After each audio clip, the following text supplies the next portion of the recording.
Olá! O número de acidentes provocados por motoristas alcoolizados ainda é muito alto em todo o país, apesar da legislação brasileira prever punições rigorosas para quem dirigir embriagado.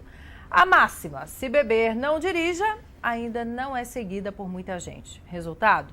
Mortos e feridos em acidentes que chocam pela violência. Carros possantes associados ao hábito cada vez mais frequente de homens e mulheres nas baladas resultam em perigo de vida até para quem circula nas calçadas de São Paulo. Um exame simples, o teste do bafômetro, pode ajudar a determinar se o nível de álcool no sangue já significa perigo na direção. Mas ele não é obrigatório e, assim, deixa de ser uma medida eficiente de controle. E aí surge a pergunta: se o teste do bafômetro é tão importante, por que não torná-lo obrigatório? É o que vamos discutir no programa de hoje. Ao meu lado, Rosan Gesiel Coimbra, advogado especializado em Direito de Trânsito e professor do Centro de Estudos Avançados de Trânsito. E Dirceu Rodrigues Alves, que é médico, diretor do Departamento de Medicina de Tráfego Ocupacional da Associação Brasileira de Medicina de Tráfego. Sejam muito bem-vindos. Tudo bem? Tudo ótimo. Tudo ótimo, mas a questão é polêmica, né? Quer dizer, sem dúvida, se ela vem para nos ajudar, o teste do bafômetro é realmente a prova que tem, não é? O que temos para demonstrar que o motorista não tinha condições de estar dirigindo, e se ela não é obrigatória, e aí, como é que fica? Bem, a questão é que não é o único exame, é um dos exames. E realmente, por ser um dos exames, o condutor ou examinado, ele não tem como ser obrigado. A autoridade não tem como introduzir o bafômetro na boca do condutor e forçá-lo a realizar o exame. Por isso é que existem mais dois outros exames: exame de sangue ou então o exame clínico. Ora, se o condutor que está sendo examinado não se submete ao exame de bafômetro, basta levar ao Instituto Médico Legal e submetê-lo ao exame clínico, do qual o médico, ao fazer uma análise clínica, sem necessidade de introduzir ou retirar absolutamente nada, pode verificar as condições e atestar a situação de embriaguez. Porque ninguém precisa promover, né, prova contra si mesmo. Produzir, essa é a palavra. Produzir prova contra a si mesmo. Mas, visivelmente, muitas vezes a gente não precisa nem dessas provas, né? Realmente. Fica difícil, né, quando a legislação contraria, uma legislação contraria a outra. É uma coisa meio estranha, meio esquisita. Você sabe que alguns estados, desculpa interromper, Dirceu, mas só a título de informação, alguns estados têm números absurdos e alarmantes de habeas corpus, já dizendo que se caso a pessoa seja pega, liminares e habeas corpus, pega dirigindo alcoolizado, que ela não seja punida por conta disso, ou que ela não seja obrigada a fazer o teste do bafômetro. Veja só, sem interromper o doutor Dirceu e interrompendo, por se tratar de lei, você tem que fazer uma construção. E, acima de tudo está a Constituição, e um dos princípios das garantias constitucionais está essa justamente que ninguém é obrigado a produzir prova contra si. Estive num encontro na Faculdade de Medicina da USP, quando o Dr. Laranjeira Abrametti realizou um encontro, inclusive com um médico da Inglaterra, e por lá ser um sistema, e porque a Inglaterra é um sistema jurídico diferente, ele realmente se mostrou surpreso com a sistemática brasileira. E não tem como alterar a Constituição, porque essa cláusula é uma cláusula pétrea, ela é imutável. O que nós devemos fazer, sim, é encontrar meios para que a pessoa que está sendo sob suspeita passe por um exame clínico e aí se constata sem necessidade de retirar, porque é um exame, como o Dr. Dirceu vai poder explicar melhor, é um exame invasivo. Você está retirando algo de dentro da pessoa. Por isso é que a pessoa não é obrigada a se deixar violentamente retirar nada. É, mais ou menos, né? Porque isso aí vai de acordo com a interpretação dos juízes, da lei, da própria lei. Mais ou menos, porque se ele causou uma violência, ele, de alguma forma, ele tem que ser avaliado. Me permita. Claro. O que se discute, na realidade, é o seguinte: se a pessoa se recusar, a presunção de que ele está embriagado vale contra ele? Então, existe uma presunção. Olha, se ele não quer fornecer o material, qual a consequência disso? Vamos considerá-lo embriagado automaticamente? Ou ainda resta a possibilidade de outros exames?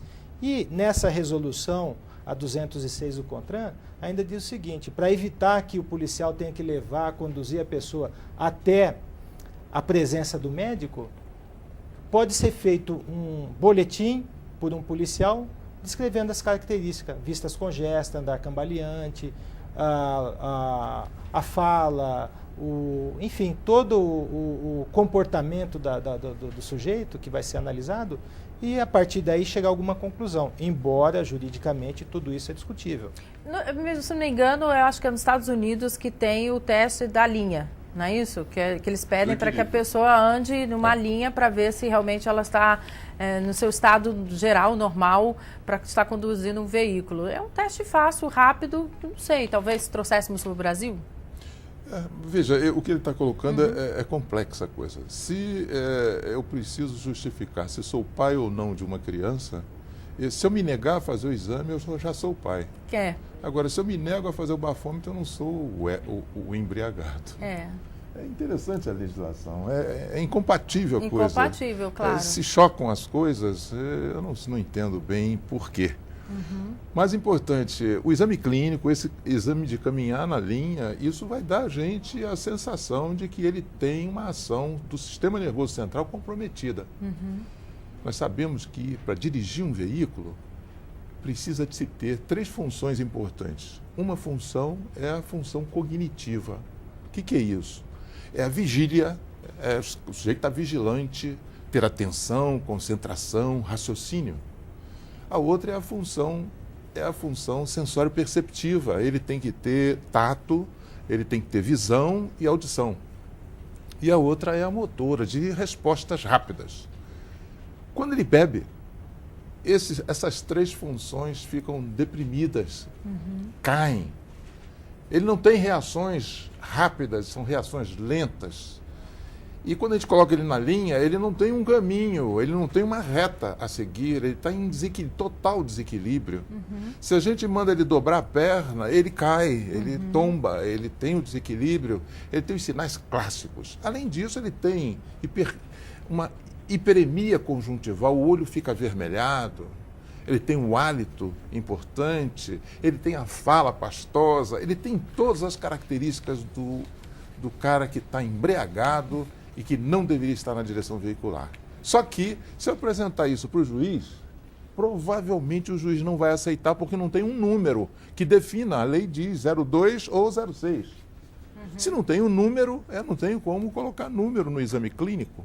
Então, provavelmente, o juiz vai colocar algum obstáculo com relação à minha avaliação clínica. Me permita um comentário? Claro. O que acontece é o seguinte: justamente isso que foi colocado pelo ilustre doutor da Abramet, doutor Disseu. A situação é a seguinte: houve uma questão legislativa, e o judiciário não é ele quem produz a lei, o judiciário interpreta a lei. Inclusive, lendo um dos julgamentos, o ministro do STJ mostra a angústia de tentar julgar a lei e tentar harmonizar isso, e ele debate justamente a questão do 0,6 desse grama por litro de álcool, por litro de sangue. Que corresponde a uma lata de bebida de uma lata, uma cerveja, taça de vinho ou meio copo de uísque. E a história do bombom recheado? Então, agora veja só. Não, muitos alegaram isso. Nossa, é uma tolerância muito pequena, porque se eu comer de sobremesa um bombom recheado de licor, eu também vou estar... Não é isso. Não, a quantidade de álcool nesse licor, nesse bombom, é mínima. É um gostinho que vem ali. E é o exagero de quem apela para poder dirigir embriagado. Exatamente. Vamos Como lá. é aquele que fala que usando o remedinho que faz o bochecho depois da escovação do dente, que acha que aquilo vai ser o elemento desencadeante para que dê álcool no etilômetro que ele vai usar. Então, é coisa tola. Isso aí não é supérfluo, isso aí. É uma justificativa, mais ou menos. Um argumento muito ruim, né? Realmente. Então, veja só, o legislador, ele tratou de uma forma numérica, um critério objetivo. Qualquer número acima de até 0,6 decigrama por litro de sangue, ele é considerado multado e pode ter a carteira apreendida. A partir daí, ele estará cometendo o crime do artigo 165, que é dirigir embriagado. Por isso que o doutor Dirceu, ele diz o seguinte: quando não tem um número, por mais embriagado que a pessoa esteja, não vai ser caracterizado o crime. E isto está na lei, o juiz ele não tem como inovar a lei. Ele fica adstrito à lei. Se foi bem ou mal formulada, ela está produzindo resultados positivos na sociedade.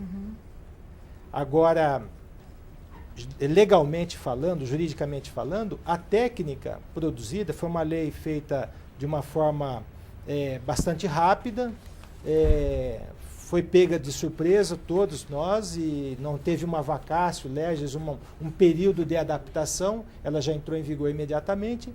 E a principal angústia dos julgadores é exatamente isso. Por mais embriagado que a pessoa esteja, se ele não submeter o exame, o que ele vai sentir vai ser uma multa de trânsito e a possibilidade de ter a carteira apreendida sempre por 12 meses.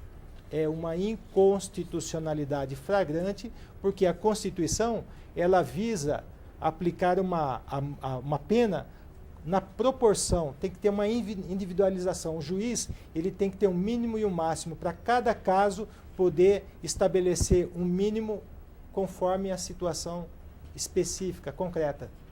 Por isso andou mal o legislador.